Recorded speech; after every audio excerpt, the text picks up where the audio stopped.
Hello, everybody. Welcome back to Niš, Serbia. This is the FIBA Women's Eurobasket 2019. It's the group phase, Group C game between Hungary and Turkey.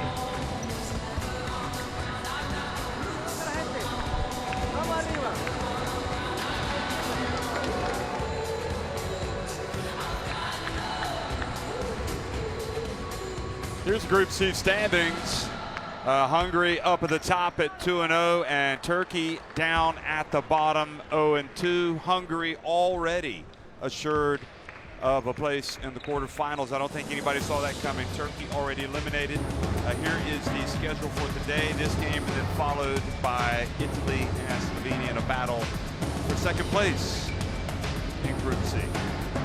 Well, I'm Jeff Taylor, joined by Shona Thorburn, and it's crunch time in a lot of places, Shona. Not so much here, but still, you never want to lose games. And certainly your last game of a tournament, like for Turkey, you want to make sure you come out and really give it your all.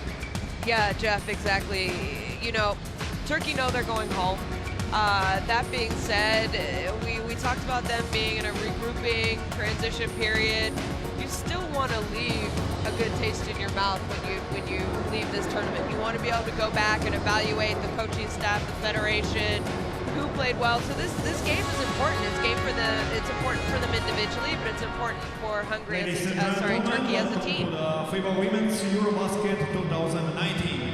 Well, as we get ready to look at the player introductions, you look at Turkey and you think about what might have been. It's not like they've been blown out in either of their games. They played very tough on opening night against Italy. They had their chances. They didn't make the plays they needed to make late. And also against Slovenia on day two, they had the lead at different points. But again, just when push came to shove and they had to make plays and they had to get stops, they couldn't get them. Yeah, I think it came down to poor execution, especially in the fourth. And, you know, we've seen, especially in this Group C, the games have been all about runs. And how do you manage a run when the opposing team is going on one, and then how do you counter and go on your run? And Turkey just couldn't put enough runs together. And I think that is a very indicative of what's going on with their program right now. They don't have leadership outside of Işıl Alman, who she had a good game 2 days ago. Her first game, you know, she really wasn't impressive. We did hear she was dealing with some kind of a foot injury, so I think that might have played a little bit of a factor. But outside of her, this team really has no one who is ready to take over and be a leader. And of course, we just saw Hungary introduced, and you know, I think they qualify probably as the surprise package of this Eurobasket women. They probably exceeded their own expectations. We'll talk more about that in just a second. But right now, the playing of the national anthems for Turkey and then Hungary.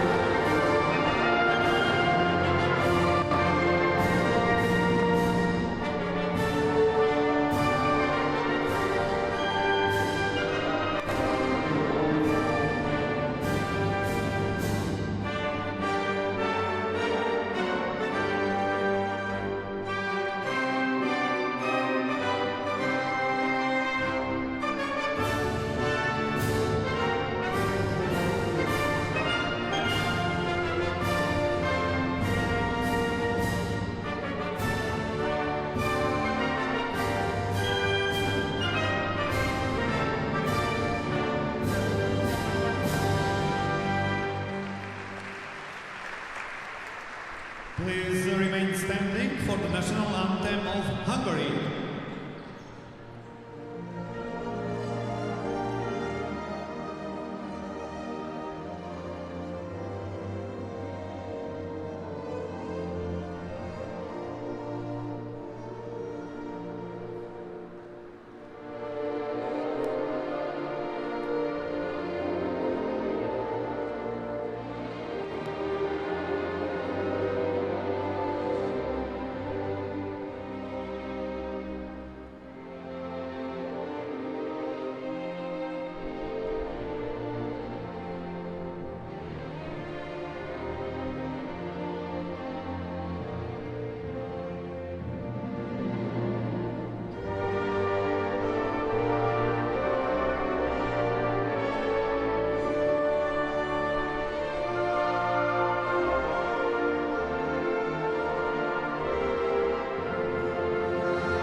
Okay, the playing of the national anthems has been completed, and the players will meet at mid-court, and the coaches as well. And then we'll look at the referees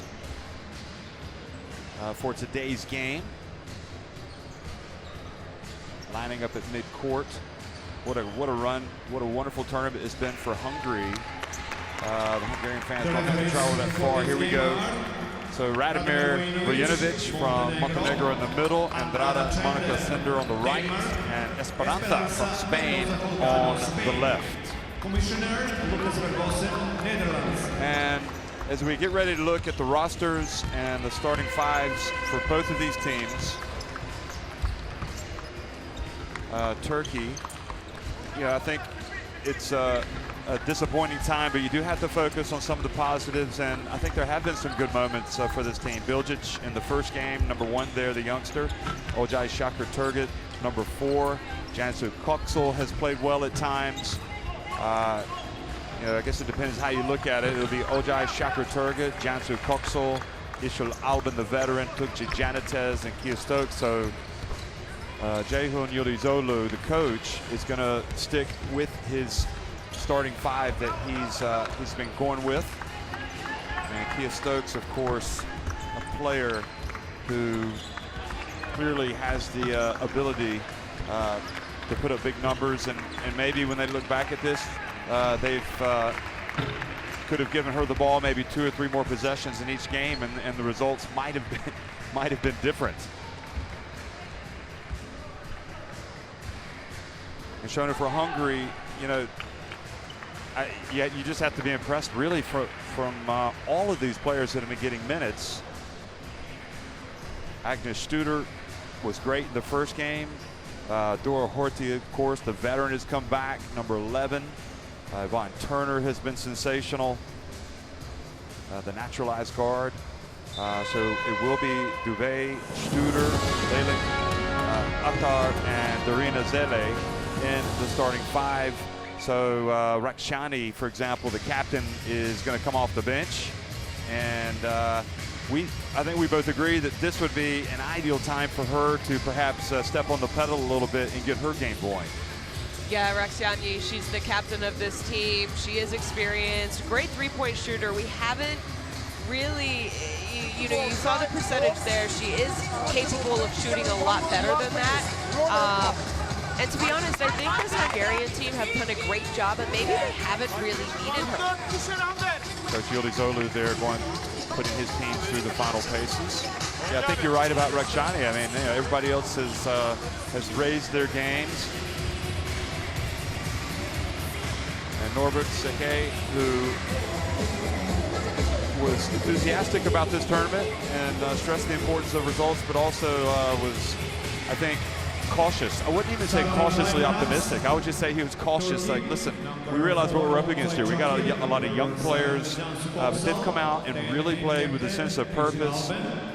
They've executed the game plan, and it's almost as if these players have said, listen, now is our opportunity. We need to grab this opportunity with both hands and show everybody that Hungarian basketball is on the way back.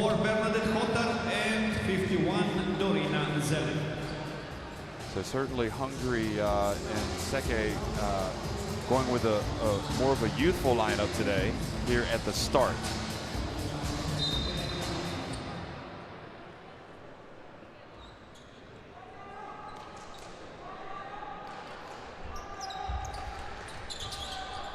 Well, good afternoon, folks. Late afternoon here in Niš, the 3rd largest city in Serbia. The city, the birthplace of Constantine the Great.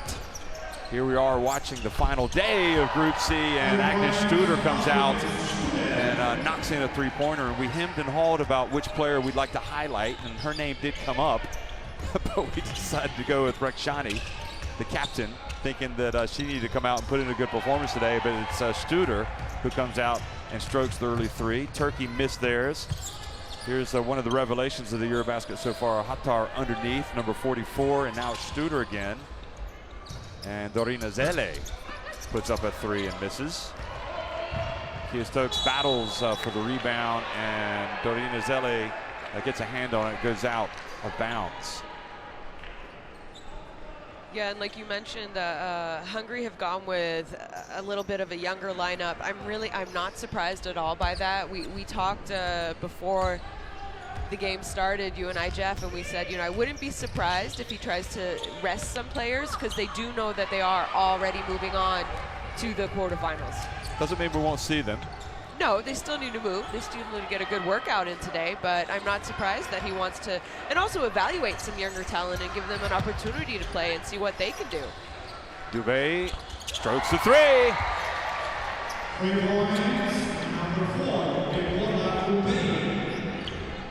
And I do think it's important as well that, this Hungary team has got that winning momentum and they want to keep it.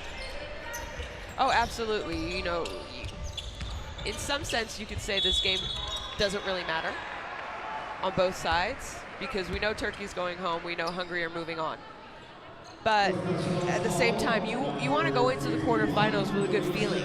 You want to go in with a win, but you also don't want to go home with a loss if you're Turkey. So I know it's incredibly hard if you're Turkey to play in this type of a game, but don't you want to end on a good note? You definitely want to end on a good note. And Janitez, one of those players who has had her moments where she's really contributed and hustled, gets the first 2 points of the game for Turkey. Now Zele. And a charge called on Zele. I thought they might call it travel.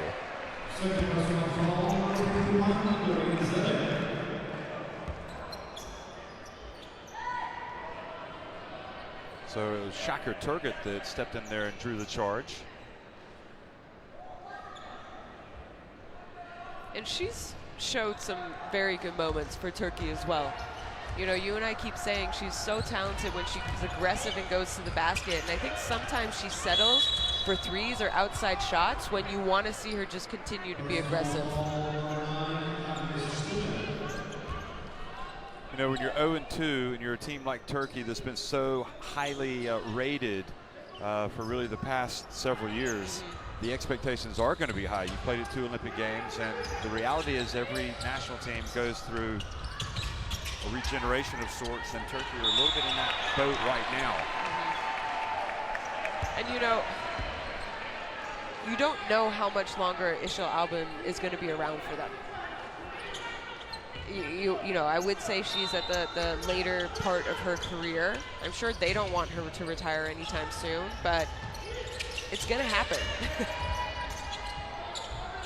Janitez puts up a three, beats the shot clock.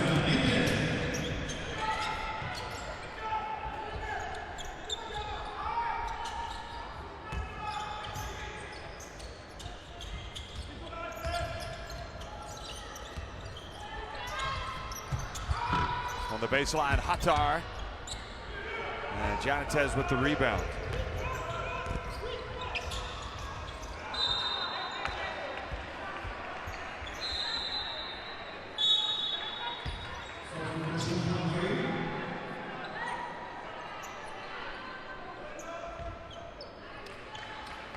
A lot of interesting games going on today. Very important day as teams battle for their lives, their qualification for the quarterfinal lives, including one right now with Czech Republic and Montenegro coming down to the very end. It's nip and tuck there.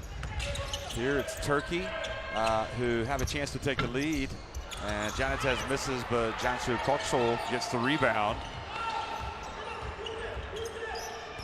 So now it's Shakir Turgut. Bounce pass to Janitez. Nice pass over to Kia Stokes. And she must have made about 10 in a row from that spot in the warm-ups. And I was like, gosh, she doesn't miss. And there she is. She misses the first attempt from there. We really haven't seen her shoot shots outside of the paint, other than in warm-up. Studer misses. Hattar hustles in there, battles Kia Stokes for the ball, and gets Hungary the ball back. Another 14 seconds on the shot clock. And I think that's just a great example. Hattar wasn't going to get the rebound, but she was able to kind of put Turkey on their toes, and sure enough, it went off Stokes. And we saw her in the last 2 games just kind of get her hands on balls, and it's more of a hustle play. She knows, like, no statistic is going under what she just did for this team. But really, it's an offensive rebound that should go towards her. Absolutely. Ishil Albin.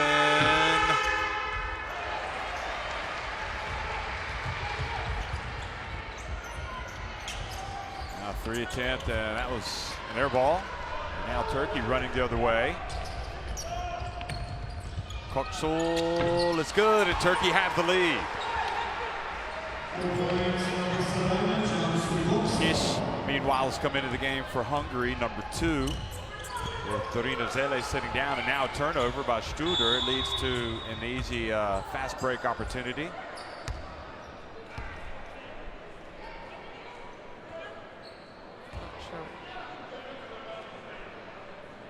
I know that Norbert Seke is using this as a teaching moment for a lot of his younger players, but I do believe if you have that, well, you could look at it 2 ways. You have the feel-good factor going, you're winning games, or, you know, or maybe it's also kind of a wake-up call if they don't win the game. So you could put that kind of spin on it. They're going to look at the call to see if it was unsportsmanlike, and the answer is no.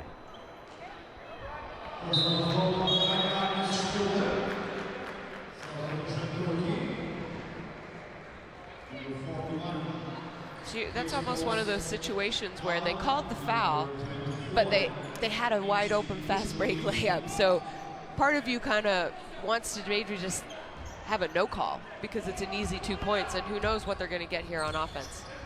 Vinci Gougelou's come into the game, number 24 for Stokes.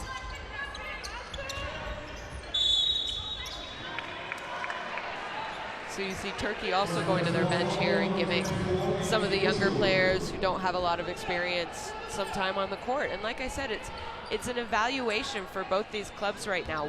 How are their younger players going to respond? How do they do in this kind of competition at this level? And sort of that's what this game is going to be about for these two coaches as well.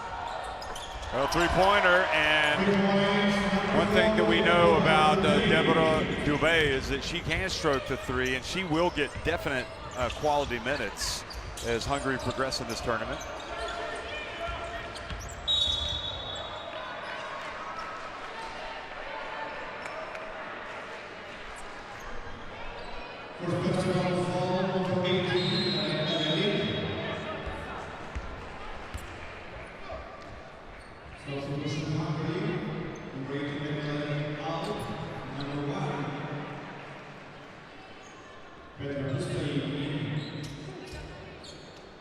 So Pustaev comes into the game for Hungary, number 1.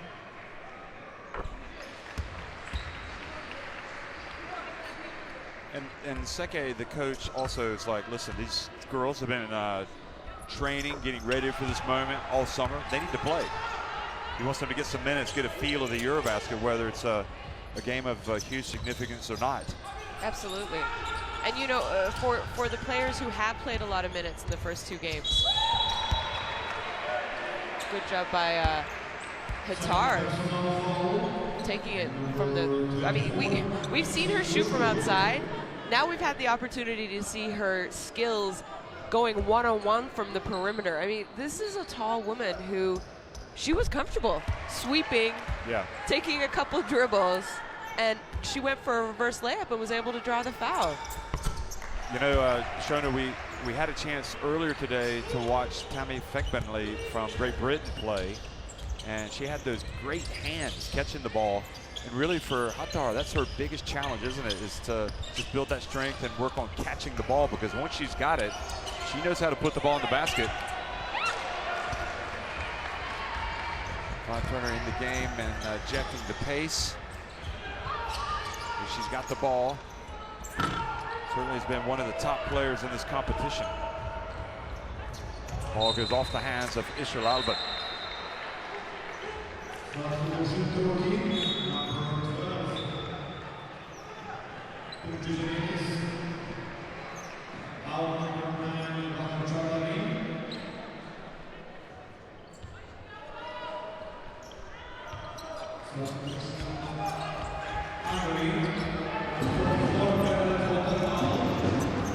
And I really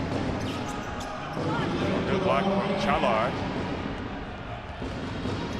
I think we just saw maybe an ill-advised layup there by Yvonne Turner, but we have not seen many bad takes by her so far in this tournament. Well, Baha Çalar hits the baseline jumper. And that has to be one of the, you know, when I'm guessing when Turkey go back, if somebody's asking questions, it might be, why didn't she get more minutes? Why wasn't she more influential? Because she's one of their veterans. Yeah, she has been around for a while. She did play a lot more minutes in 2018 at the World Cup. At the last FIBA Women's Eurobasket, she was a starter, I believe, for them. So you do wonder, you know, change of coach. Coaches have different ideas. They see different things. Maybe that's the reason. A good idea from Albin, but good defense. So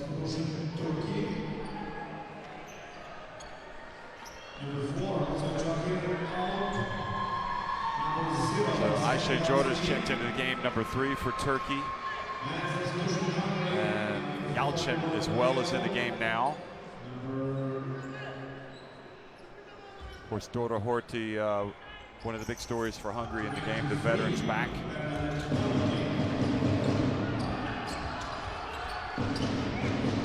Horvath also in the game for Hungary, and another basket for Turkey. And the big young center gets her first basket of the game.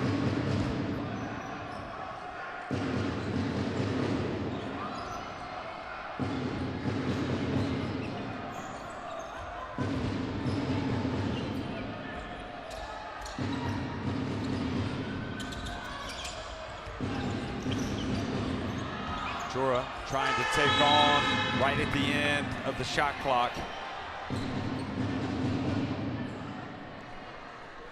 Unsuccessful. Personal foul number 22, Ebru Muhammed.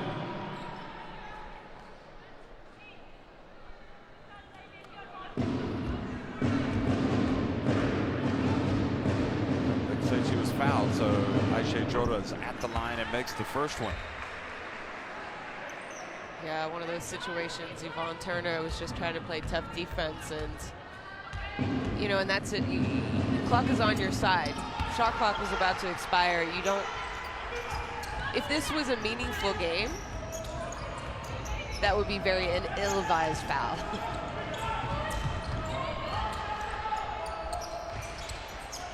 Well, Turkey know their string of Olympic appearances will come to an end because they have no chance now of finishing the top 6 here, getting to one of the Olympic qualifying tournaments.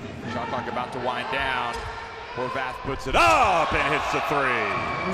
Cuts that deficit back to 1 point.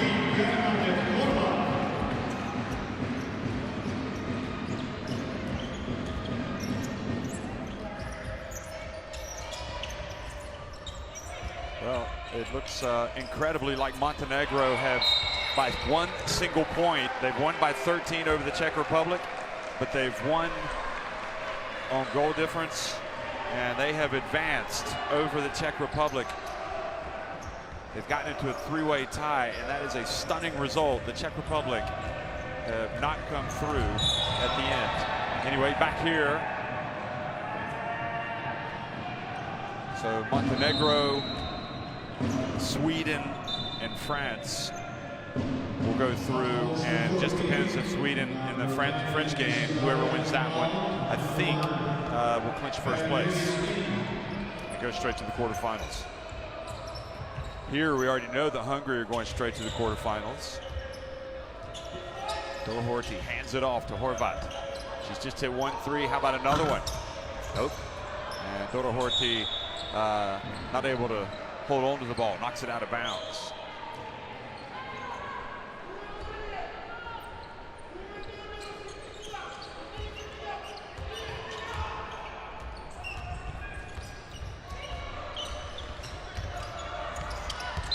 Çalar goes baseline and draws the foul. How difficult is it, Shona, do you think, for a team going into the final day, going up against a team that needs to win by a decisive margin against you to get into that, to advance? Yeah, and you know, the players know. If you're, you know, we just saw the Czech Republic, Montenegro beat them by 13 points, and Czech, if they were going to lose, it couldn't be more than 12. So really, it's a 1-point loss if you think of it that way. Everyone knows going into the game, and I mean, it's like losing at the buzzer almost.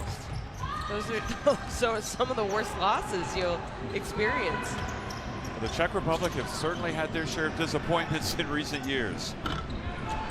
Yeah. One of the powerhouses in the game. They were, you know, in the runners-up at the World Cup in 2010. And Hungary have had some great teams over the years. But they've been down, but showing signs that they could be on the way back up. Ball goes off of Kish and out of bounds. And you know, maybe this is a sign of, I believe in the last few years, the Hungarian league, the pro season, has really, it's become a very competitive league. They have EuroLeague teams, they have Euro Cup teams that are competitive. So I think that's also a good sign for these Hungarian players. You know, the majority of them play in Hungary. So during the year, they're getting great competition in their domestic league.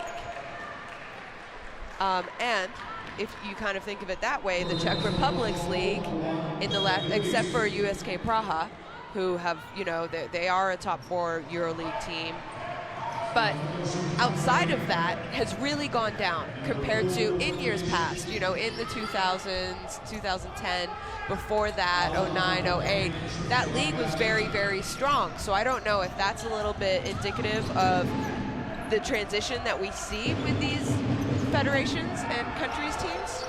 And as it applies to this game, Turkey has a strong league, but the big issue is, are the Turkish players getting enough minutes to play in those teams? Yes, and you know, I have talked about that. You and I have talked about that. I think Turkey for women's basketball is one of the top leagues in Europe, absolutely. But the Turkish players really, they don't play. They don't play a lot of minutes. All of them play inside Turkey, but you know, they're averaging, I don't think anyone on this team other than Işıl Albin and Kia Stokes, she's their naturalized player, get more than 9 minutes a game. A lot of them average around 3, 4, 5. Çalar, meanwhile, scores in the lane right at the end to push Turkey's lead here at the end of the first quarter. It's 19-14, Turkey on top.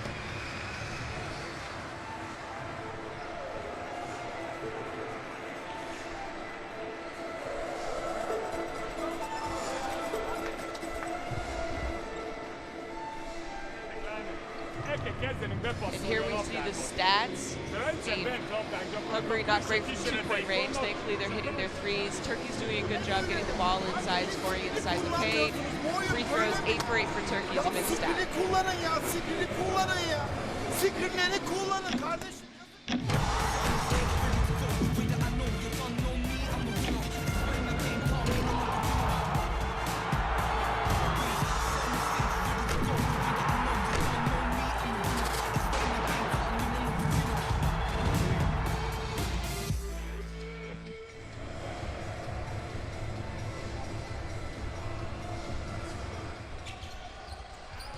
Well, Hungary started off well with Agnes Studer hitting the three-pointer.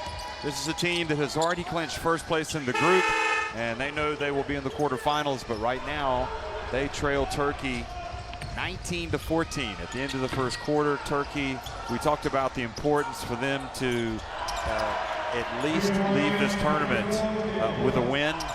And they've come out and started their veterans and played them big minutes. Norbert Seke, meanwhile, perhaps doesn't feel like they were really going full bore at the beginning. Certainly bringing in the young players, but still a lot of work to do here for this Turkey team. Do you weigh the importance of getting players rest? Oh, in a tournament like this? Yeah, you do. I mean, they had a day off yesterday, but you know, the starters, I would say maybe the top 7 players for Hungary, they played big minutes in the last 2 games. So they had a day off yesterday, they play today, and then they have a travel day tomorrow. It's not that far to Belgrade. It'll take them about 3 hours, but you also can't have 3 days off in a row. So that's why you do see Yvonne Turner. You do see, you know, Horty playing, the veteran. You know, you're going to see Hattar get her minutes, and these are the leaders, the people who play most, because 3 days off at a tournament like this is too long. But at the same time, you have to be conscious about how many minutes they are logging. Oh, nice play by Horvat. She's played with a little bit of energy and almost got that ball back for her team. That's left 8 seconds on the shot clock here for Turkey. Plenty of time to get a shot off. But they've got to hurry it up. Here's Bilgic. And then Horty reaches up and is called for a foul. What about if you're Hungary? Can you develop any bad habits in a game like this? I think the players could if there was no guidance from the coach, but I can't imagine Coach Norbert of Hungary letting his players, you know, develop. It is just one game. And like I said, your players are getting an opportunity to play, and they're going to do what they're supposed to do and, you know, run the type of defense that coach wants, run the offense correctly. So we're going to see that no matter what. Ezra Earl Topaz has come into the game, number 33 for Turkey, one of their young centers. Yalcin, Jorda, now Bilgic, and there she is. Earl Topaz goes up and draws the foul. So they're definitely running plays for her off the bench, coming right in.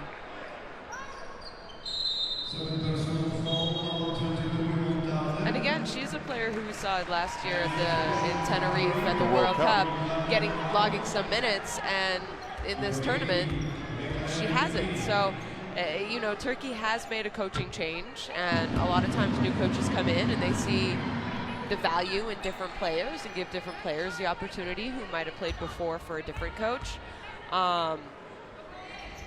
So who knows there?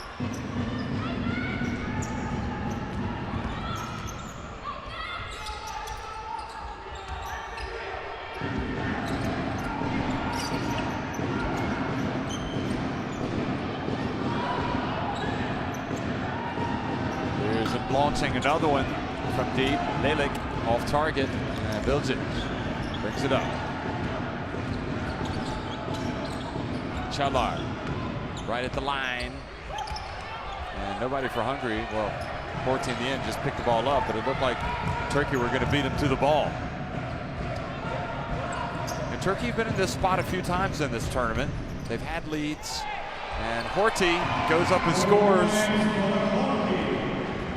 Yeah, you're right, Jeff. You know, and I talked about how I think fourth quarter execution, for me, in my opinion, Turkey have not done a good job in this tournament. You know, we saw, you know, they lost 62-55 yesterday. Fourth quarter, 16-8. And that's the game right there. They lost by 7. In your fourth quarter, you lose by 8. Day before, 57-54 they lost. Fourth quarter was 17-21, and that's 21-17. So you see it, and really they're losing the fourth quarter. They're there in every other quarter. Well, Pustai hits the 3, and that ties it up at 19. And that was after a couple of offensive rebounds.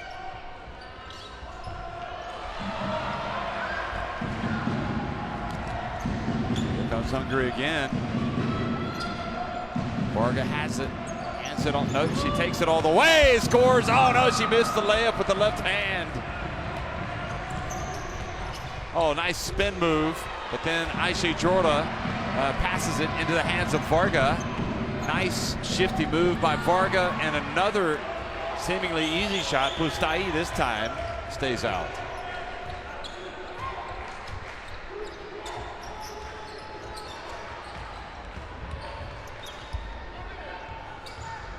Bilgic for three, nope. More and more it seems like her best minutes in this tournament is going to be in that first half. The first game. Of the first game, Yeah. yes. Against Italy. She had 10 points. Hit a couple of three-pointers in that game. See, field goal percentage, 33% this quarter for Hungary, 0 for 5, 0% for Turkey. Oh, the pass right into the hands of Bilgic, and she's going to lay it up and in. Well, that'll improve the shooting percentage. Here you saw she almost picked the ball up again. You know, I think what she does a great job. She did have those 10 points in the first game off the bench. I think she maybe had a couple lucky threes because a few of them were late shot clock situations, but she brings a lot of energy for this Turkish team. She's just kind of a little fireball that comes in. She's not afraid of contact. She's not afraid to go up against anyone. That was an interesting sequence there from Oro Topaz. She misses that shot, but at the other end, her presence clearly affected Dora Horty's shot. You can see where her size could be a real factor for this Turkish team. Varga, meanwhile, drives in and again fails to hit the layup. Horty gets the rebound. Well, if you're going to have a tough day shooting the basketball, this is it for Hungary. This is the one to do it. Horvat. She's hit 1 3 today.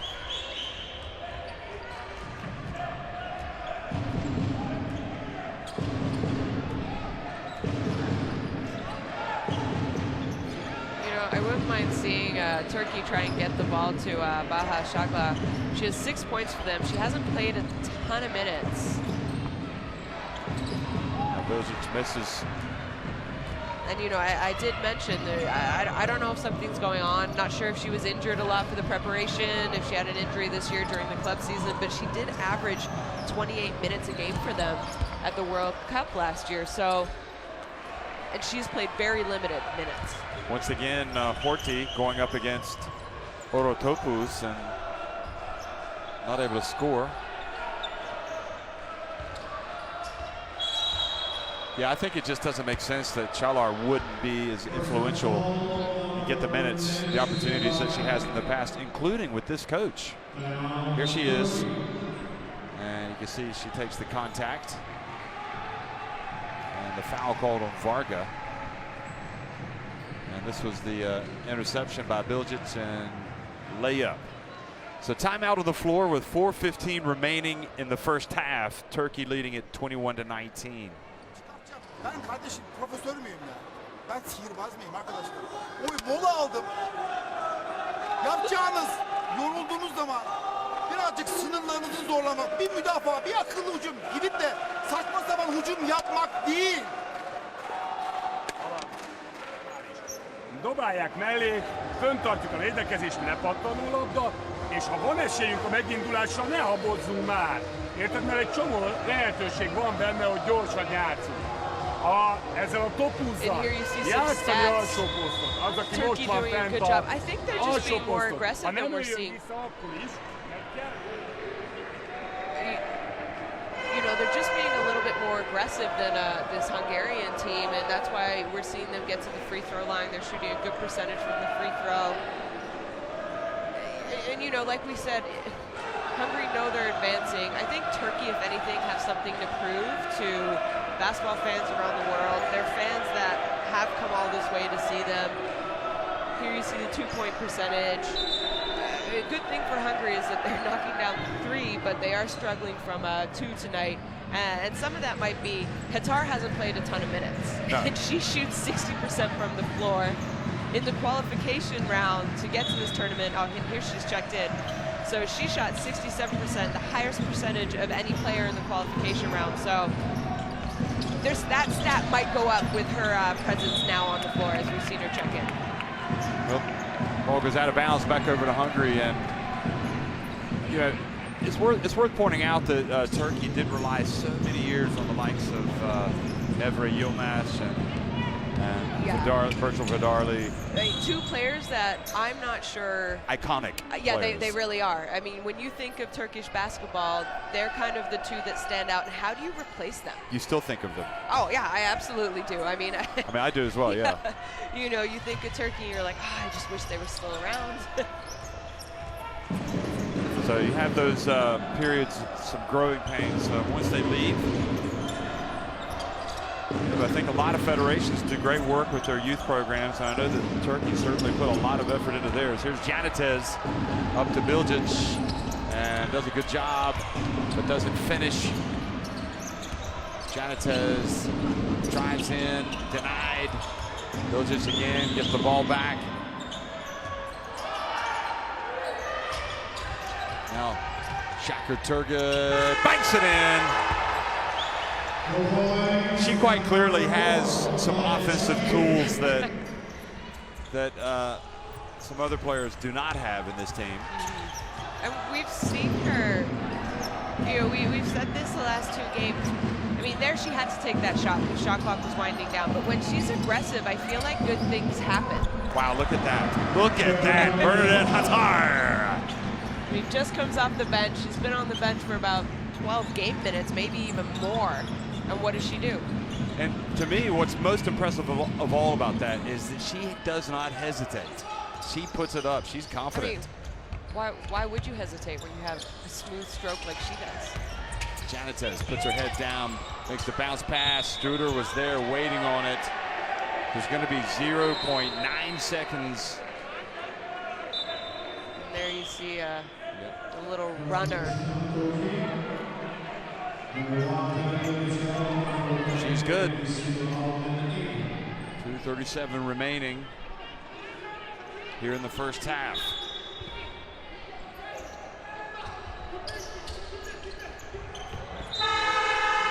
And Hattar's defense knocks it out of bounds and gets it back for Hungary.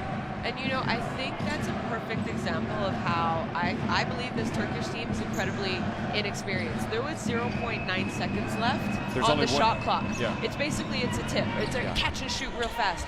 What they ran an out of bounds. They didn't run anything that was going to get you a quick shot attempt. I mean, what, you know, like whose responsibility is it? It's the coach, the leader on the floor at the time. You huddle and you say, Oh my goodness, did you see that, Shona Thorburn? Bernadette Hattar is taken over. I mean, that was like, get out of my way, I'm coming right at you. But you're right about Turkey. They need to have a better idea of the circumstances. I mean, I'm not sure they even knew that there was 0.9 seconds on the clock. I don't know. It didn't look like it because they didn't run a play.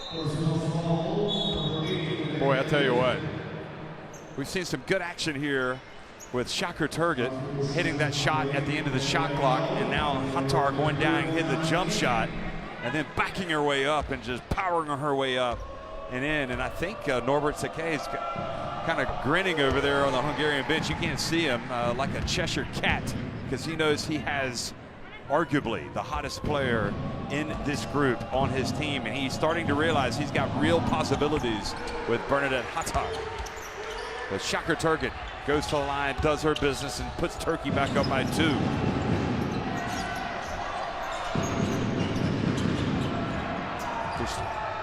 Kiss almost lost it.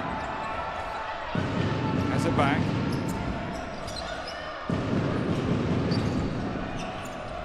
Now the long one from Studer, her second of the game. And Hungary back in front.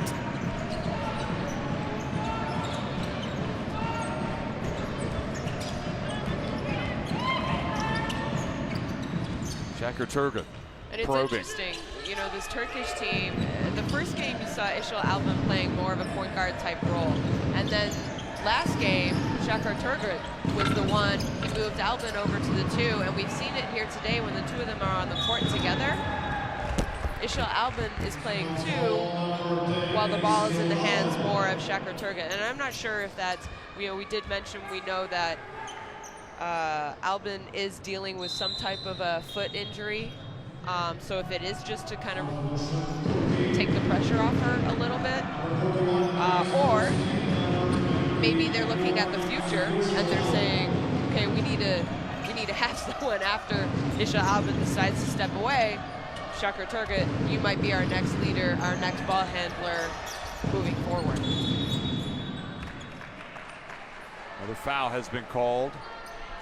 Well, Ishal Albin is 33 years of age now. And Shakir Turgut is 25. Timeout Turkey with 1 minute remaining in the first half. Niye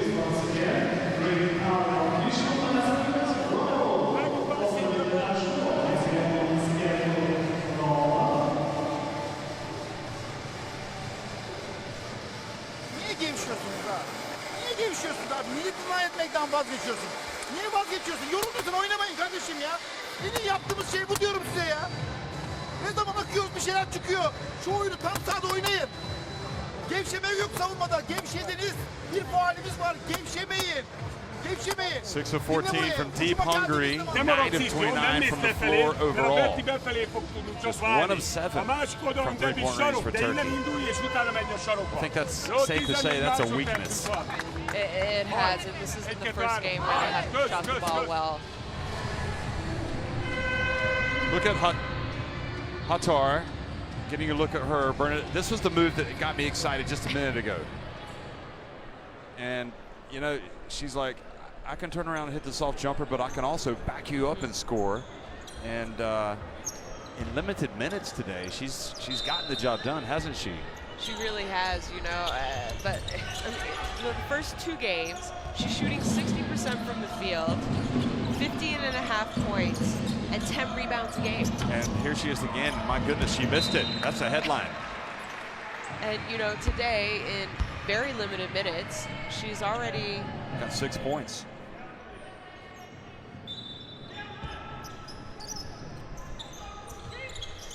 And this is, you know, what I love is she does play in Chopin. She has for the last few years. So she, nice block by Janitez there on Struder. You know, Hattar, she plays in Chopin, so she's been to the EuroLeague Women's Final Four the last 2 years.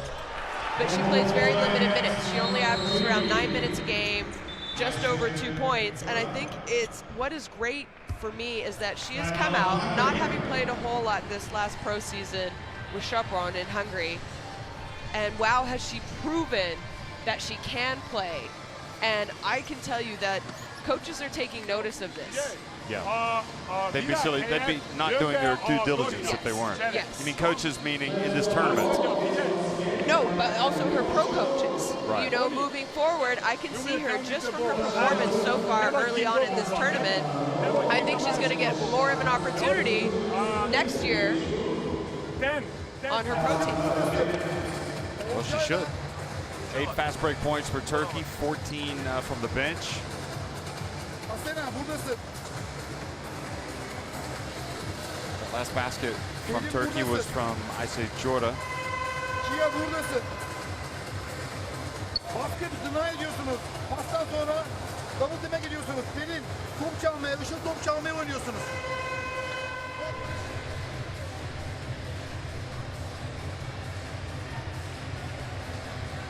Well, it's been a tournament of surprises. I'm not sure that anybody, in fact, I know, unless they're Hungarian, I'm not sure people really believed that Hungary would clinch a quarterfinal spot after just 2 games. I'm not sure how many people gave Montenegro a chance to win today against the Czech Republic by 13 points to clinch a spot in the qualification for the quarterfinals over the Czechs. The Belarus game, Belarus-Belgium. Yeah, Belarus upset Belgium. Certainly on recent form. And you know, first day of competition in our first game, Jeff, you and I talked about it. I said, really in Group C, I don't know who's going to finish 1, 2, 3, 4. And had I had to make a bet, I probably would not have bet on Hungary finishing first. The ball goes out of bounds. Hungary take 2 seconds off the shot clock.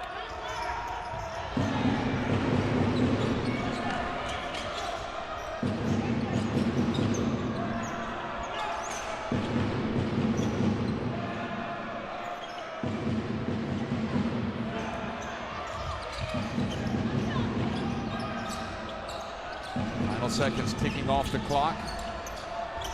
Yalchin for three.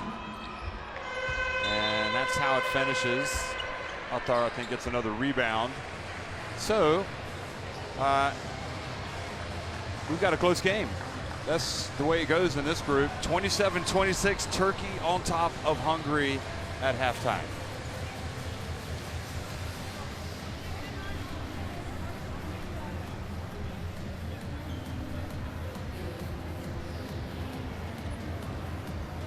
Take a look at the stats here going into half. I mean, Hungary just aren't shooting the ball well from two, except for really Hatar. You know, but for three-point range, they are knocking them down.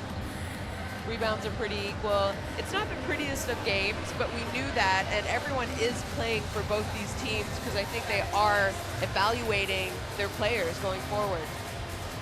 6 assists for Hungary, 5 for Turkey.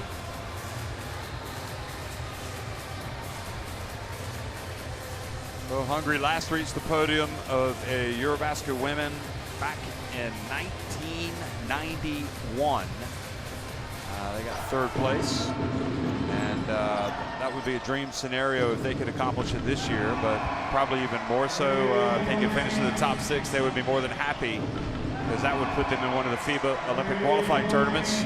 But anyway, we'll be right back for the start of the second half. Once again, is Turkey leading it at the break, 27-26.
Nabovic really feeling it here, moves it on to Brooks, who's started to feel it as well. On Stokes, now the pass up ahead, and great running by Slovenia.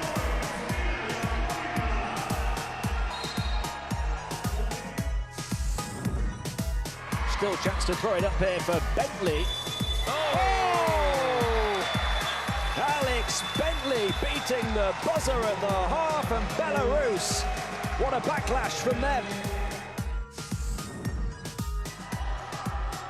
Have to shoot. It's Messerman for three, gets Belgium back in business to beat the buzzer.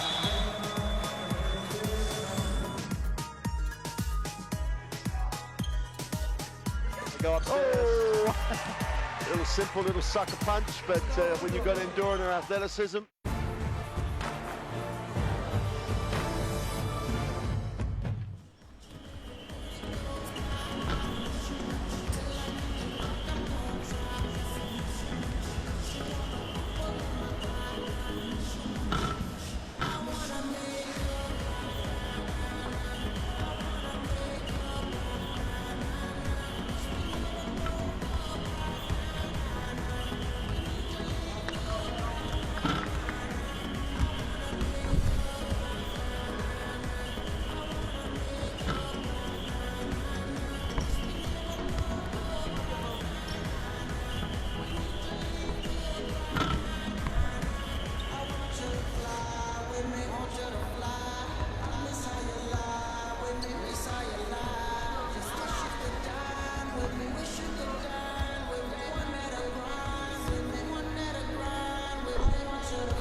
27-26, Turkey on top of Hungary at halftime, and you look at some of the numbers there. We saw Shakir Turgut's performance, and also Deborah Dubé, who I think is probably an important player moving forward with this team as they try to advance and get that top 6 finish. Right around the corner is that quarterfinal, and we think that they'll play the winner of Montenegro and Great Britain, Hungary in the quarterfinals. So, you know, we feel like it's a pretty evenly balanced matchup, no matter who they play. The tournament overall. Yeah. So, you know, lots of opportunities for all of these teams. Yeah, absolutely. You know, if I'm Hungary, and I'm actually sure the Coach Norbert already knows, you know, that's who they could probably match up against. So, you know, if you're Hungary, you're kind of looking at that possible quarterfinal matchup and saying, wow, we might be playing in the semis and then possibly playing for a medal at this tournament. And like you said, getting that top 6th place finish and just having an opportunity to go to the Olympic qualifying tournament. Yeah, so, you know, what does it mean for a federation, for players to be able to look ahead to knowing that you're going to play at an Olympic qualifying tournament? You know, you played in one? Yeah, you played in one in Turkey, right? Yeah. It's something that's at the back of your mind. It's something for the federation to build towards. Yeah. It would be hugely important for any team. No, absolutely. And, you know, not just for the players and having that opportunity to playing at the biggest tournament there is for basketball, and that's the Olympics, and having that honor. I mean, it is, that's what it is. There's no words that really describe going to Olympics and playing for your country on that level. But all the little things, like the sponsorship money that the federation will be able to take advantage of, hopefully, things like that. You know, you play in Olympics, younger player watch. You're inspiring generations.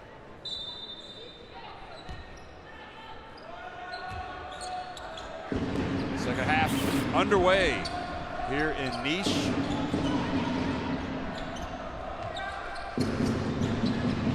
Vine Turner starting here. It's more of, well, I would say it's an established starting 5, but more veterans, and Zele drives in and puts Hungary back in front.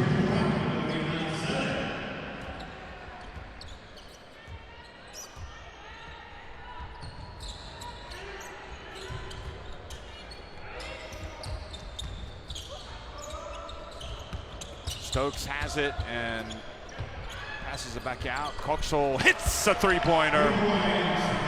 That's one of the pluses for Turkey in this tournament right there. Yeah, I agree with you, Jeff. I think she's almost played the most consistent for a Turkish team that has been inconsistent. Yeah, I mean, you know, she had a good game the first game. She came out, did great things the second game.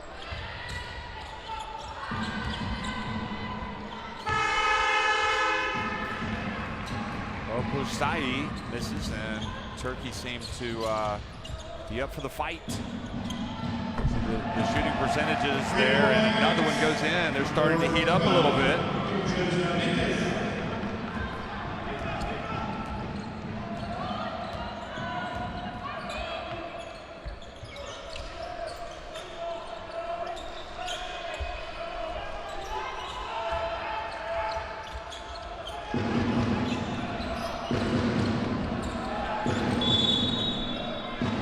Seconds, the call, and now back over to Turkey. And, you know, one thing I said about Turkey in the first 2 games is I don't think they got the ball enough to Kia Stokes. And I know she's only played limited minutes today, but she's only had 2 shot attempts. And remember in the first game, Jeff, she had the first 6 points? Yeah. And they didn't go back to her until, I believe, maybe around the fourth quarter, and then it was only 2 attempts. She literally had the first 6 points and finished with 8 points on the game on 4 shots or something crazy like that, 4 or 5 shots. So, you know, we saw 2 days ago, she did have those enormous numbers, 17 and 19, so they did a better job. But you agree also, near the end of the game, where I feel Turkey have not been very strong. in the fourth quarter, they've gone away from what has worked, and that's getting the ball inside to Kiah Stokes. Saw a little crafty. And if she's going to be a part of what you want to do moving forward, yes, you got to get her into the flow. Those who follow basketball and know this Turkish team well, last few years they've gone with Hollingsworth, who was on board to go with them this year, but came up with an injury. So Stokes got the call up, and definitely from her performance 2 nights ago, Isha Albin converting her free throws there. You know, her performance 2 days ago, I really kind of, they need to look at that and say, okay, maybe she is the one that we go with moving forward. And if that's the case, you almost have to build this team around her.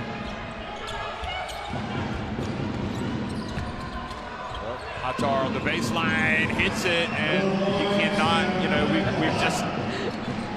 we've said it all tournament long. It's a beautiful shot. It really is. I mean, in all honesty, right now, if you're picking the top 5 players of this tournament, you'd have to give her serious consideration. You know, I guess we have the opportunity that we've seen, you know, this is her 3rd game so far, and she has been so tough for opponents. Wow. That's a good shot, but Stokes having Hattar flying right at you. If I was an opposing coach and I saw Hattar, I might be tempted to say, you got to really go out there and almost push her around a little bit. Nice drive and the foul on Turkey, and maybe that would be something. Zele and takes the foul from Janitez. You know, how would, here's Coach Marco Crespi, a little bit of pressure on him today perhaps to try to, more importantly than the result, is to get Italy to play well. He's watching this game. But with Hattar, you wonder if she goes up against a big, strong center. You know, for example, somebody like Horty, her teammate. And that center said, you know what, I'm going to really put my body on her and see if she can cope with all the pounding, if that might impact her. But you know what? Name a couple big, tall centers in this tournament. I mean, you know, there are a few. Definitely none that have the height that Hattar has. Well, Hattar got a foul there. She was a little surprised. Siak is injured from France. Siak is injured, exactly. You have Astuendor from Spain, who, not the same type of player. Hattar is maybe even a little bit more aggressive and stronger than she is. You know, Hollingsworth, for example, would have been the type of player that might have given her physical presence, given her problems. Shaka Turgut makes the first free throw. I mean, Ann Waters for Belgium doesn't play a ton of minutes. They do have Linskens, who is definitely a force down low, who might be able to push her around a little bit. That was a 3 that she was taking, by the way, so she's taking 3 free throws. Well, you know, Italy's Kabai didn't really do much against her. Her Andre, although they're probably more like power forwards. Now the pass over to Yvonne Turner, and she's fouled by Shaka Turgut. Same with the Slovenian bigs. You know, they're more along the lines of power forwards in this Group C. So Hattar has had an advantage, I believe, playing in this group, but it'll be interesting. It'll be fun to watch and see how she... I'm thinking like Vadeva. Here we go. Long shot, and Dorina Zele buries the 3-pointer.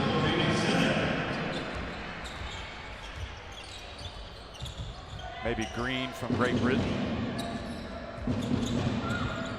It's a pivot that would cause her problems. Coxell hands it off to Ishal Albin. Coxell was 2 of 11 from 3-point range at the World Cup. Now, beautiful handoff, but then Stokes doesn't catch it and has to put up a prayer. Maybe if I had one criticism, they're going to say possession arrow situation, so it's going to be Hungary ball. If I had one criticism of Stokes, she hasn't caught the ball cleanly on a lot of occasions, and it's blown some opportunities. Because that was a layup on a platter. Yeah, it was. It was, you know, it was a great penetration drive, draw the defense, and Stokes had the right idea of going toward the basket, but, you know, like you said, she kind of fumbled it and then had to put up a tough shot. I wouldn't say, you know, I think Stokes could be more aggressive as well. I think she could demand the ball a little bit more. Nice drive. 7 points now the lead. Shocker, Turgut goes to 11 points. Might this be a game that Turkey could put away?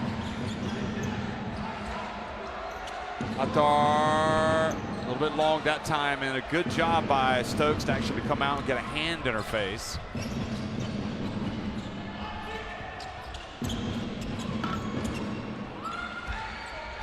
Turner with the rebound.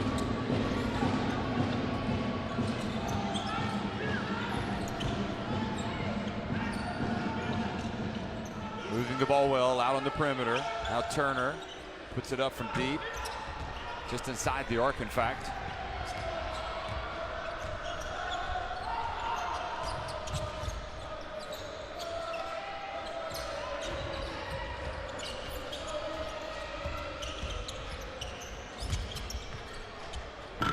And the ball hits the rim and falls over, and Norbert Sake has seen enough. He's going to call timeout, with Turkey now holding their biggest lead of the game, 43 to 34. Kettő akciót játszottunk végig, ott volt a 3 pontos dobás, ott volt a Bettinek is az dobás.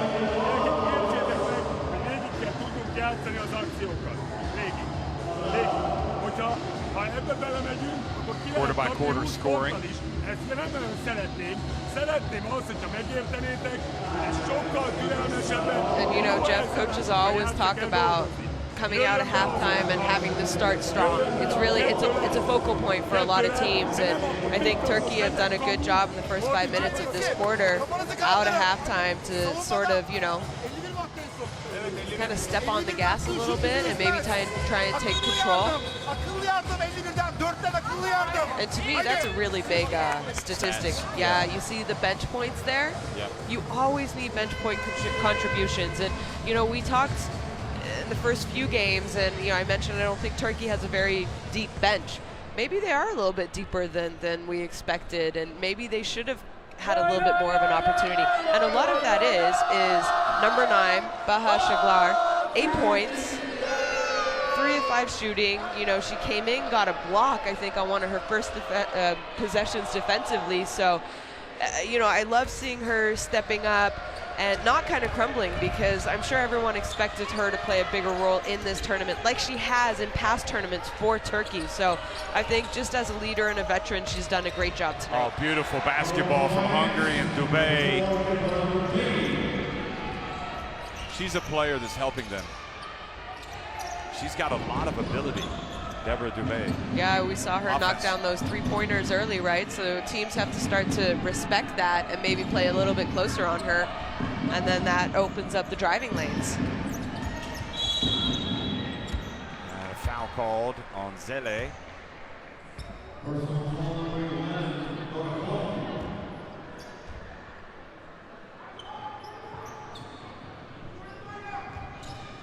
And Shalar once again putting pressure on the defense.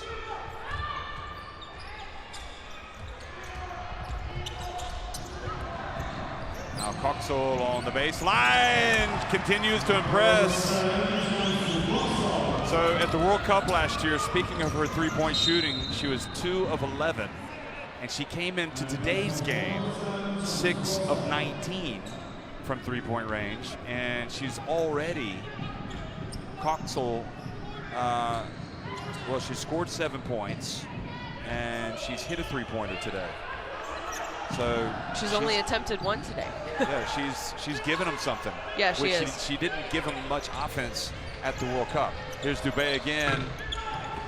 But she's also been given the opportunity to play and maybe show what she can do for this national team.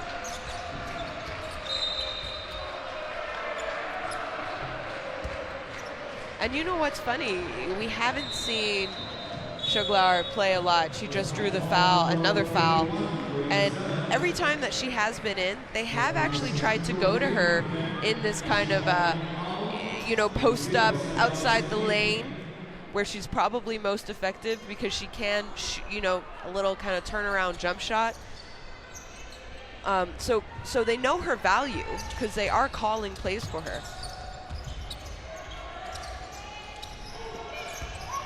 Kia Stokes surrounded and fouled, I think, by Dubé, another of those Chopron players. So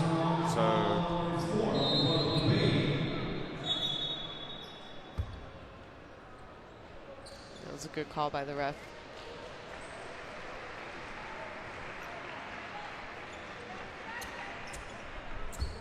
So Kiss back in the game.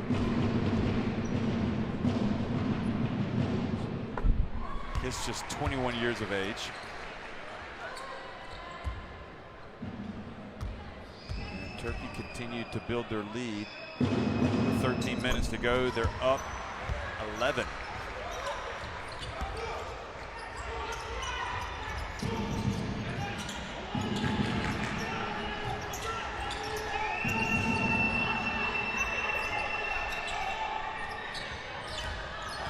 Studer. Bilgic had a hand on that. Studer's going to launch it. It's good. Another three-pointer. You know, she didn't shoot yesterday, 2 days ago particularly well. I think she was only 1 for 11, but she's come out here. You see the stats: 9 points, 3 of 4 shooting from 3. We saw her shoot the ball well in the first game, though. Yeah, she did. And you know, she's been starting alongside, except for today's game, the first 2 games alongside Turner, who definitely takes a lot of attention on offense, which is a great thing for people who play beside her, because you are going to be open because they have to be so worried about Turner. Oh, beautiful play, but great block by Stokes. Nice. See some nice things from Dubé. Passing it back to Horty, who didn't finish well. Look at that. She makes that pass, and then Stokes just said, "Excuse me, but this is my house, and you're not going to do that." She swipes it away. Horty. Oh, Challard reaching in, almost getting the steal.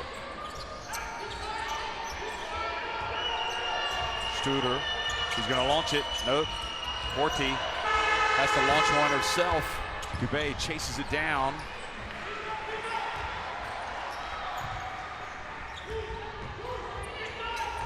Studer, I'm open and I'm going to shoot it. Nope. I mean, an example of Turkey's inexperience. Studer just hit 2 threes. Why are you going underneath the screen? You don't do that with a shooter. Well, Challard had a foul to give. You can just see that Challard has the nous. She knows how to play. She's been at this a long time. Yeah, absolutely. So Pushtai goes out, and coming back into the game is Lalick.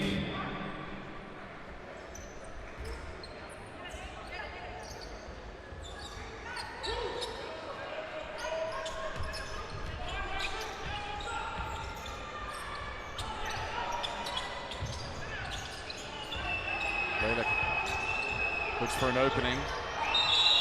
And offensive foul. Did she lower her shoulder? I'm not sure that's really the offense that Hungary were looking at. I think she pushed off, trying to create space for her shot. Here you see the left arm. Good job, Yalchin, getting up on her.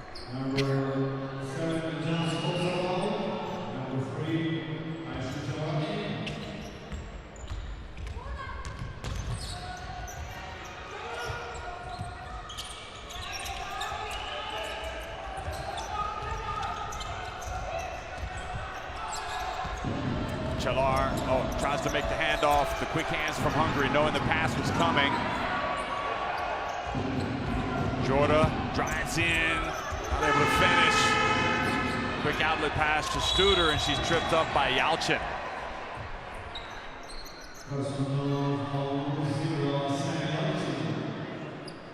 They've got so many young players in this Hungary team. I mean, you have to say there is a lot of potential good times on the way for them. I mean, it's impressive. Studer, Dubé. You've got Attar, who's 24 years old now. I mean, you know, their captain, Raksanya, who we haven't seen a whole lot today, if at all. Yeah, I'm glad we picked her as our player to Yes. watch. But she is the captain. She's one of their better players. I think she's had a slow start to this tournament.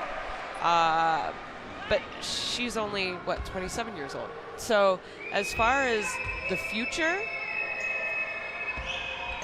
I think it's pretty interesting. I think it's bright. You have to be excited if you are a Hungarian basketball fan. And maybe nervous if you're every other European country. But you have to be nervous if you're a Hungarian fan because you're wondering if you can continue to build on this early success.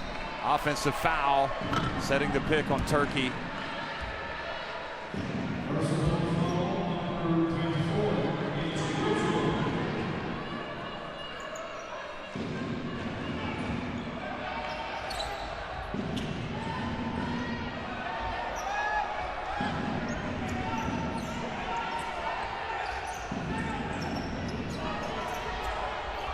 Dubé over to Horty.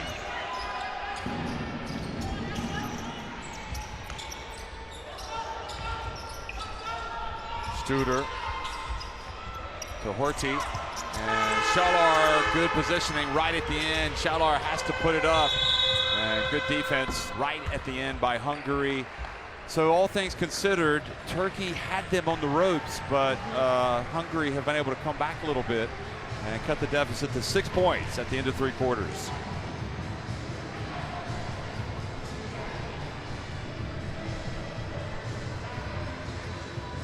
Take a look at some stats at the end of 3. 42%. Hungary just have not been able to put the ball in the basket at 2%. The good thing is their threes are going down. Struder hit 2 threes in that quarter. Great free throw shooting by both teams, but I think 19 attempts compared to just 6 shows how aggressive they are.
Fourth quarter underway here in Niš.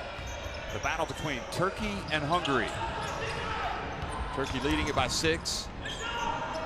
Dubé for 3. Good!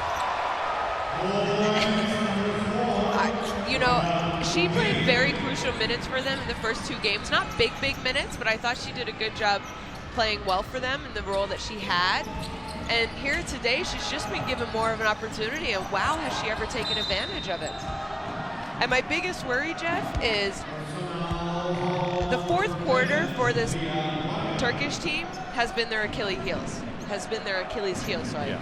And, they've lost the fourth quarter, which basically was the points differential, games, yeah. and they lost the game because of that.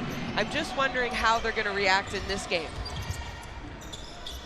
Bilge gives it over to Stokes, who takes her time, probes, and then goes up, scores.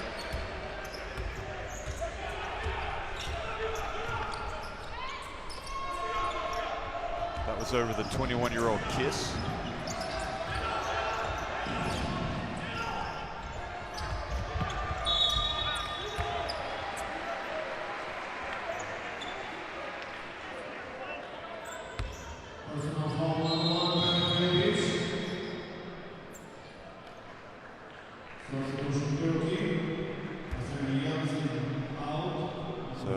Bilgic picks up the foul.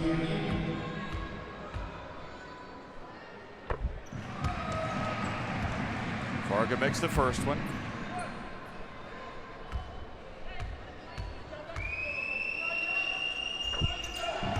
And the second.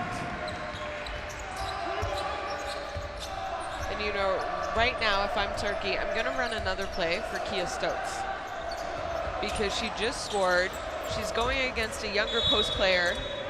An offensive foul called on Turkey, gives it back to Hungary. Kind of, you know, in a funny way, how much confidence would Hungary get if they're able to come back with all of these youngsters getting minutes today? How much confidence could they get from that if they were to come back and win? And you know, just moving forward to the quarterfinal game. Look at Dubé again. She's not shy. Stokes with the rebound. You know, if I'm a coach and I'm seeing how they're doing in this game, I'm going to say maybe I can run a play for them when they are in, even if it is in limited minutes. I'm not, you know, I'm going to have confidence in them shooting and scoring. Yeah, Dubé is fearless. Yeah. Ball goes out of bounds, over to Hungary.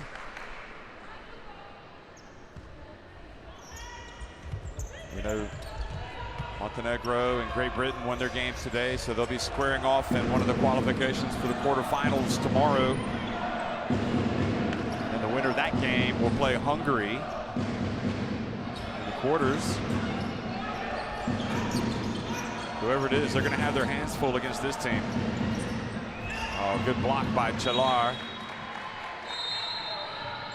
2 seconds on the shot clock. See what kind of play they're going to run.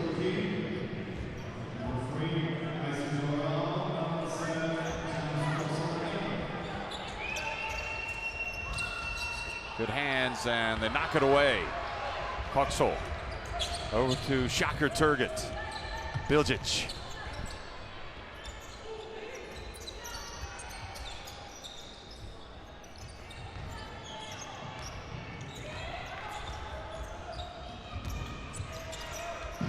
The pass over to Baha Shalar, and that was before the shot. Truly is a mystery why she didn't get more minutes in the crucial games. Baha Shalar. Yeah, because I think she has a certain composure she about does. her. And she's tough. She's a 3 player, but she's tall.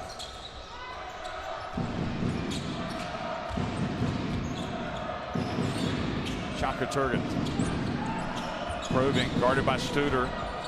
And that was one time when I think Shaka Turgut clearly has to get rid of the ball. Yeah, just too much dribbling by one person, and you know, she almost went to attack, decided not to, and then looked up at the shot clock and realized, oh, I have to, but it was just almost too late. And like you said, I think the ball was in her hands just a little bit too much.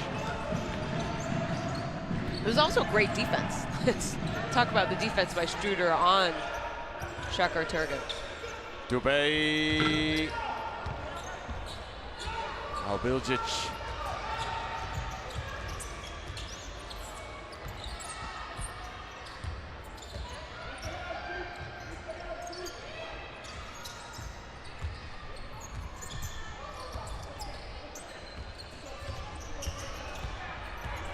Kia Stokes, double teamed.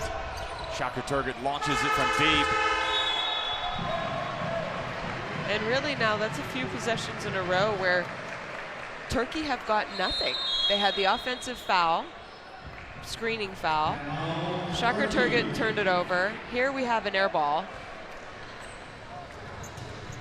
Fourth quarter is just not Turkey's quarter. 6.5 minutes remaining. Tilbe Sanyarek is kind of hurt. You can see her standing there. She hasn't come in today.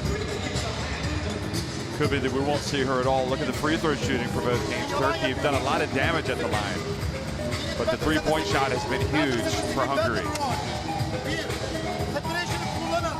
Eskiye döndük. Yine durağan, yine yavaş, yine tembel. Kuvvetli oynayın. Jelölne egy kicsit hátra, van egy üres dobása középtávon. No, ha nem, akkor pedig húzd ki, kapjad meg, és magasan az elzárás. 11 turnovers for Hungary, 10 assists. 13 turnovers. Now here's Deborah Dubé that we've been talking about, and look at how she is coming out, catching it, shooting it, playing with a lot of confidence. We've seen her put the ball on the deck and go to the basket, but it's the three-point shot that seems to make her the most dangerous in this team. And those are her numbers: 3 of 4 from three-point range and the 3 rebounds. Although that said, I think the most impressive play for her offensively was when she took the ball from the wing and dribbled all the way to the basket. You know, this is a Hungarian player at the youth levels who was also very talented. You know, double-digit scorer, under 20 championships, so European championships. So she is someone who I'm sure they've had her eye on for a while. Yes. Yes. And just, you know, giving her an opportunity to come in and actually getting some playing time now. Here's Koksolo.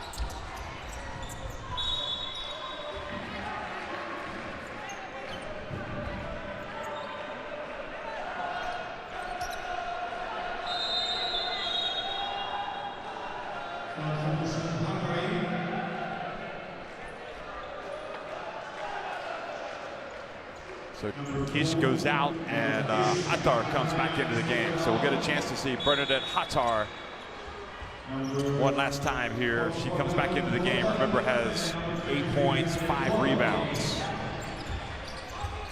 8 points, 3 rebounds, excuse me, and a block. And,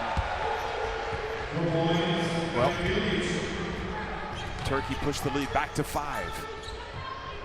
And that was the youngster Bilgic. She now has 4 points and 4 rebounds.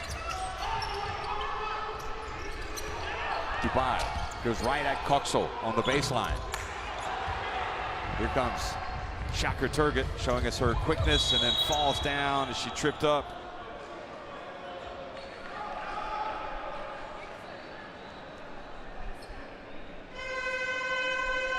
And that's going to be Varga's 5th foul.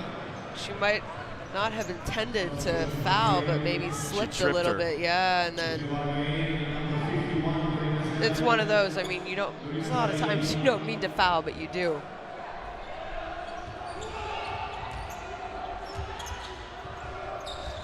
Well, Rakshanya,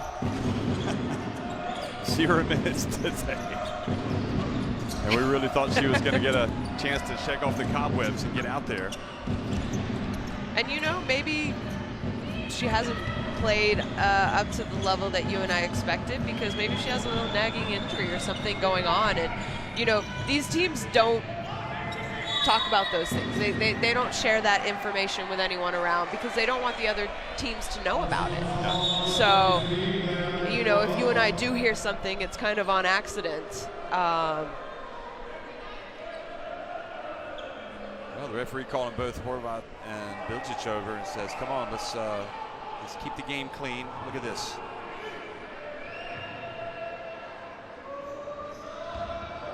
Well, Horvat was surprised they called the foul on her. She's just trying to move to go set a screen for her teammate. Shaka Turgut drives in, and it was a tall presence of Hattar, I think, that was in her way.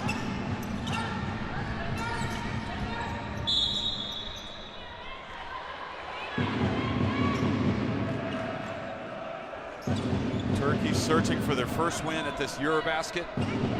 Hungary trying to avoid their first defeat.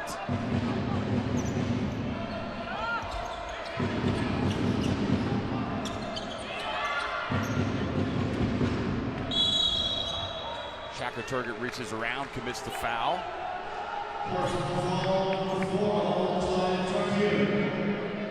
So that's 3 team fouls now on Turkey. Turkey themselves, they're already in the bonus. When they get fouled, they're shooting free throws, and that's where they've done a lot of damage. So they need, honestly, they really need to stay aggressive and get to the line and maybe get some easy points because they are shooting a good percentage from the free throw line. Good defense that time. And now the pass back to Stokes, who forced the turnover and goes in and scores. And Norbert Seke calls timeout. Shona, the biggest problem with that entry pass to Hattar, which we don't see, we just see the end of the fast break, was that it wasn't a bounce pass. It was a pass that Stokes was able to reach in and knock away. If it's a bounce pass, she's got a chance to catch it. Yeah, it was kind of a little bit of a lob, which wasn't necessary. You know, Stokes was behind on defense, so you like you said, you got to kind of lead her in the direction where the defense isn't, and that pass was just too easy for Stokes to be able to get a hand on.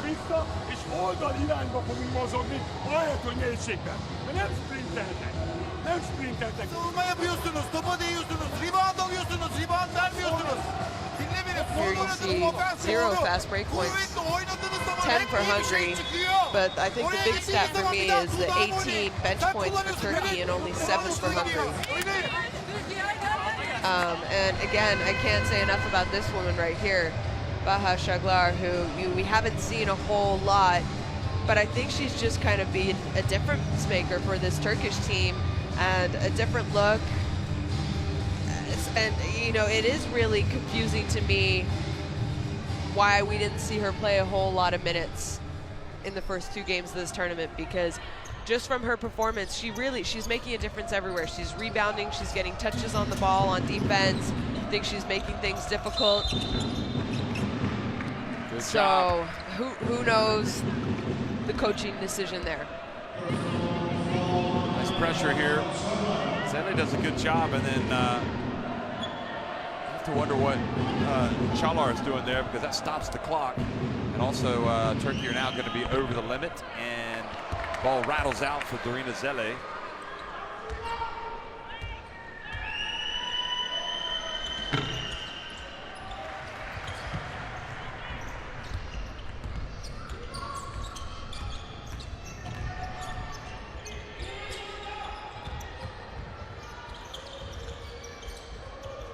Çalar with the bounce pass to Stokes, and Dubé commits the foul. And you could tell they placed a lot of emphasis in Turkey on making those bounce passes, because that was the pass that had to be made.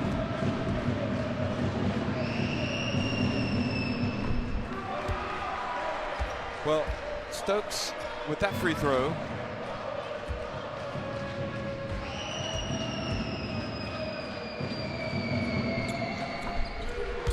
Goes to 9 points, and now she has 10 points.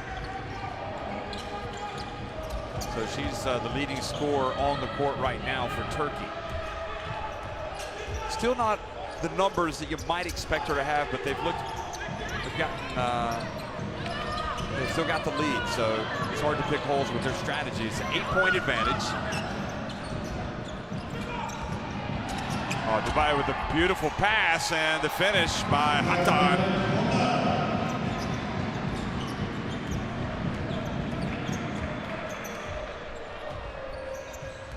Albin back in, hands it off to Bilgic, and the big swap machine comes in. Hattar. And she's so calm about it. I mean, she didn't even react. Look. Get it out of here. Huge block, and then she huddles her team together casually. Bilgic will think twice. Oh, she's not going to attempt to lay up again. Here she is. She goes, this is where I'm better off, and then good, strong rebound from Hattar. And I think that's what impresses me most about Hattar. You know, typically, she doesn't look that strong. Look at this, she wants it. And Ishal Albin, and the mistake that Hattar made was she had the ball down low, and Albin was able to knock it away.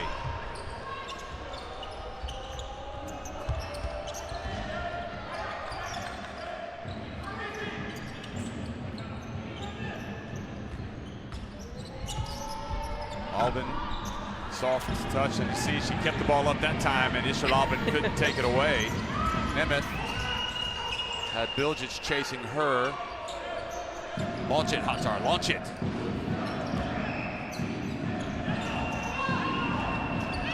Oh, pass to Zele, wide open, reverse, and Hattar there for the put. Oh, she missed it. She gets it back and puts it in. She just wanted an extra rebound. Just, it's what we call padding your stats. 12 points, 5 rebounds now for Bernadette Hattar. And back to a 4-point lead. She has been averaging a double-double in this tournament, so maybe she realizes she needs to get a couple more rebounds to keep that stat line up.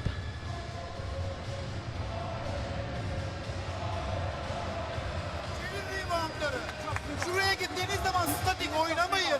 Kuvvetli screenler her zaman sonuç verdi şimdiye kadar. Bak buraya. Bak buraya. Ordağını oynuyoruz. İyi dinleyin. Ordağını.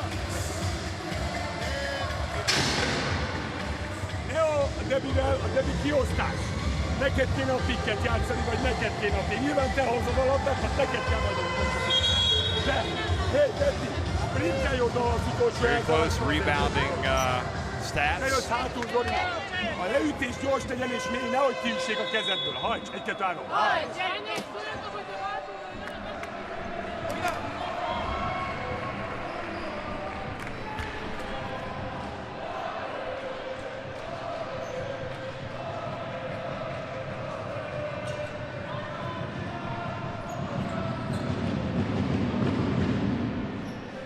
So Hattar played the sum total of 1 minute and 49 seconds at the EuroLeague Women Final Four.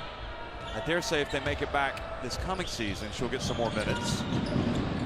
But you never know. The competition that she's played against in practice certainly seems to have helped her improve her game. Here's Coxell wide open for 3. Oh, rimmed out. And the ball batted back out to the Turkish wing. And she hands it off to Işıl Albin. Albin probes and is fouled by Lelik.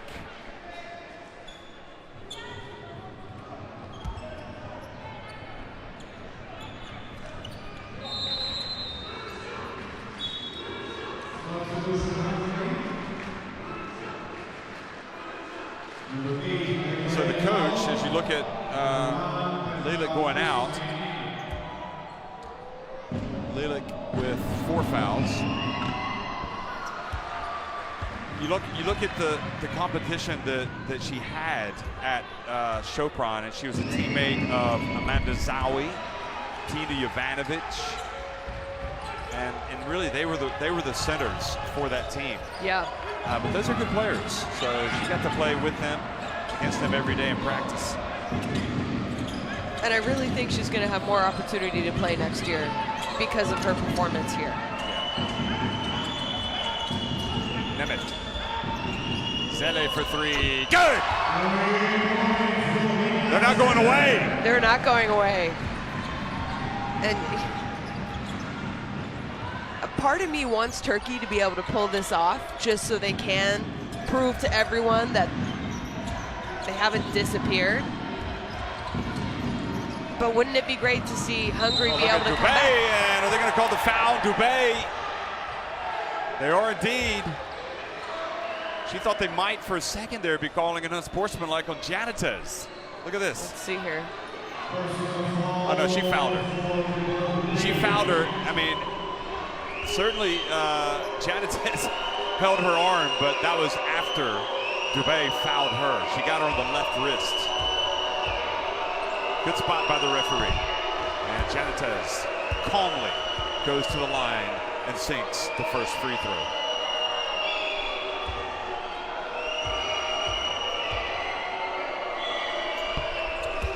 And the second. And you know, it hasn't been the most pretty game for either of these teams, but one positive for Turkey is they are shooting 84%. They're 21 and 25 from the free throw line. That's good. So if you're down and you're hungry and you want to win this game, you're going to have to foul. So you have to be confident if you're Turkey saying, you know, they can foul any one of us because we are shooting the ball well. Oh, Shaker Turgut tripped her up right at the last second. With 1.6 seconds remaining on the shot clock, it stops the clock and it puts Torina Zelle on the line. And that's going to be her 5th foul. So they lose a valuable player as well in the event that, over the final stretch of this game, even if it goes to overtime, you never know. So Bilgic comes in. And Zelle's had her struggles at the free throw line today. Before that, she was 2 of 4, so now she's 2 of 5.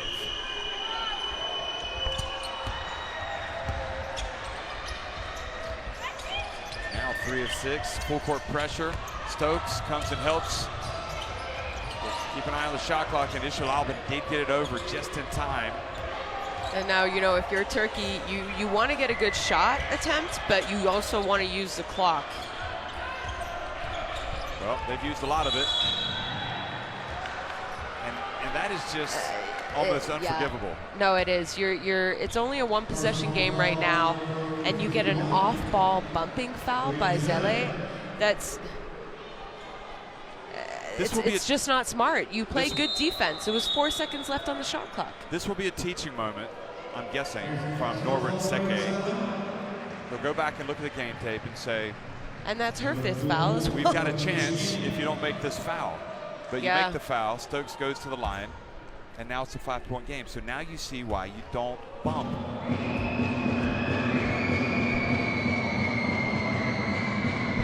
Ooh, Stokes. This is the first. And Stokes had been perfect before that one. She was 4 of 4, now she's 4 of 5. But makes the second. Which was a big free throw because now they're up 4, so it's a 2-possession game no matter what. Well, no, unless Hungary are attempting a 3 and make it and get fouled. We haven't seen that happen yet. How many times have you seen that happen? I've seen it happen a lot, believe it or not. Really? I think it's safe to say it's still a 2-possession game. But I have seen it happen a lot. End of game situations, yeah? Well, not necessarily end of game. Yeah. I mean, if you're James Harden, actually, that happens. See the foul situation. I saw it happen with Umana Venezia in the Basketball Champions League 2 seasons ago. They had a player foul an opponent right at the end for a 4-point play. He could have just given away the 3-pointer, but instead he guarded him, he made it, and it forced overtime. And did they lose? I think in the end they won. Okay. I think so. Wonder how mad that coach was when that happened. That's a good question. I think in the heat of the moment he would have been very mad.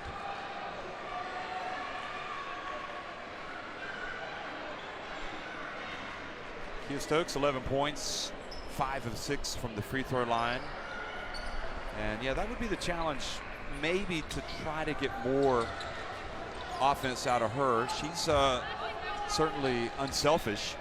She does what she's... But Kia Stokes has always been known more of a defensive and rebounding player. Right. She hasn't, university, she didn't put up big numbers. She played for the famous Gino Auriemma at UConn. Well, here's Dubé. Attar, they're running a play. They're going to get it to Attar, and this time she keeps it up high, and Ishil Albin can't take it away. And she cuts it back to 2 points. And from Hungary's standpoint, there's plenty of time. They can still foul. They can go for the steal, and if they don't get the steal, they can play defense, try to get the steal or foul. And also, they have to identify who it is they want to foul. And we talked how this game really for Hungary doesn't mean a whole lot, but I think this is also really this is an important teaching moment. Yeah. 14.2 seconds. If you're the Hungarian coach, or here we see the Turkish coach, you want to see and make sure that your team can execute. And just being Hungary moving on, you want to, 14.2 seconds, you're down 2. I want to see them execute what they're supposed to do here defensively. I'm not sure, you know, if he's going to say go for the steal quickly. If not, we're going to foul right away. You know, this is who we want to foul. Maybe Akia Stokes, because she just missed 1 free throw, so it might be on her mind. Ishla Albin's only 2 of 4 tonight from the free throw line.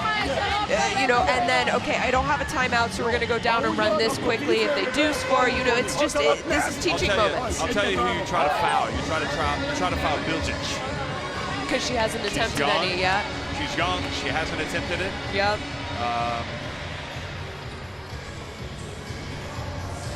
Jansu Kotsal hasn't attempted one either. Then we see Hatar's stats for the day. Again, you know, she played a little bit more in the second half, but she's just so efficient when she's out there. 14 points and 6 rebounds.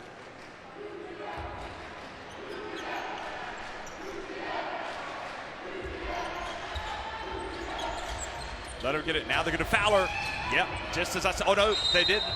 They were going for the steal. I think they were going for the steal, and they just wanted to try and trap and see if they could have forced the turnover even while letting a few seconds off the clock. Well, coming into today,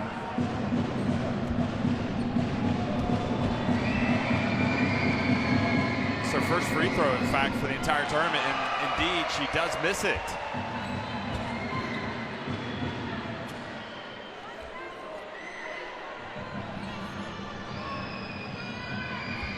She hit those 3-pointers on day 1. But from a free throw standpoint, she misses both. Hatar has it. Final seconds ticking off the clock. Will they go for a 3? Will they try to tie it? And they get it to Hatar. She's got to launch it. She is fouled by Stokes. Unbelievably tripped her up. They had her trapped seemingly on the baseline. And it was a case of timber. She fell down. Look at this. You know what? The left leg there, she kind of did hook her, trip her a little bit, right? She left it out. And calmly sinks the first one, Hatar. And now, if she makes this, there's 1 second left.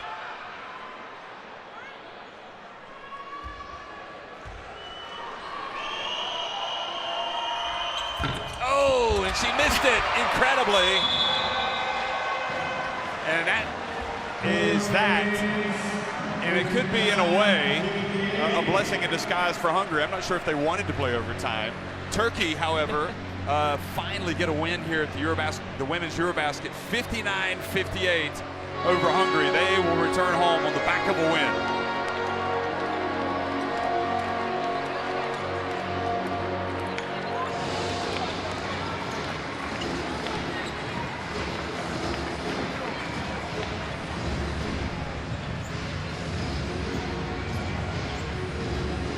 Well, you would hope Hatar would not allow that miss to bother her and put her off, send her off in a bad mood, because she's been excellent. Yeah, she has. And, you know, she is visibly upset at herself, but I think she's going to move on and learn from this. And, you know, maybe a little bit of pressure got to her, a little bit of fatigue. She did play a lot of minutes in that second half.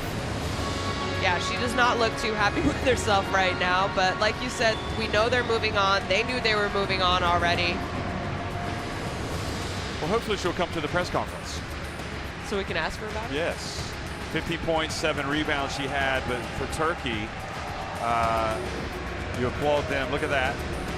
And then here's some stats. You know, really look at that 3-point shooting by Hungary. That's kind of what separated them and were able to get back in. Turkey, I think it came down to their free throw shooting. 17 to 12 assists. They had the rebounding advantage over Hungary. Really, again, it's that fourth quarter. I know Turkey are going to go out with a 1-point win over Hungary, but you know, they were outscored 17 to 12 and they almost lost it. They're lucky that they had the lead going into the fourth quarter. Here you see the leaders. Again, Hatar, I mean, we are going to be talking about her moving forward because she has been so solid for this Hungarian team. Kia Stokes, good job. 11 points for them. I thought Dubé for Hungary came out and did an awesome job knocking down some threes early. And you know, she's not up there, but Baha Shaglar came in, who's played very limited minutes, and I thought she was a big kind of game changer for Turkey. I think she did a little bit of everything and kind of what they needed. And you know, I scratched my head a little bit wondering why she didn't play earlier, but at least they get to go out on a win, a 1-point win. A win is still a win, and now Hungary get to recover and head to Belgrade. That is an excellent analysis.